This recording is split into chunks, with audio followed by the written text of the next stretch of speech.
अव्यवस्था मध्य चली निष्ठा तालीम। कलाहांडी जिला थुआमूल रामपुर ब्लॉक आदर्श विद्यालय ठारे गोष्ठी शिक्षा विभाग पक्षर आयोजित 5 दिनिया निष्ठा तालीम शिविर कार्यक्रमटी अव्यवस्था मध्य चली देखा मिली। प्रथम पर्यायर 50 जन शिक्षक और शिक्षयित्री निष्ठा तालीम नेउथिबा बेले एथिरे अधिकांश शिक्षक शिक्षयित्री अनुपस्थित रहिथिबा जणापड़ी, जार ज्वलंता उदाहरण आज देखा मिली।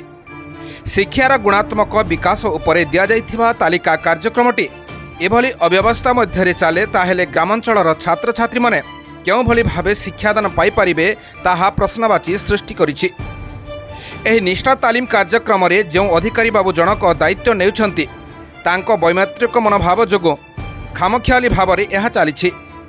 तालीम शिविर पर सरकार पक्षर जहाँ भी आसीथिबा अनुदान अर्थ को हड़प करा गोटे षड्यंत्र चली सूचना मिलुछि।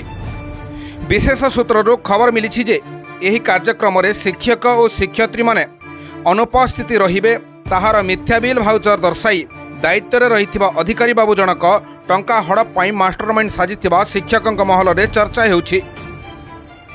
कलाहांडी जिला लांजीगढ़ निर्वाचन मंडली महेश्वर बागंक रिपोर्ट, निर्मल टीवी।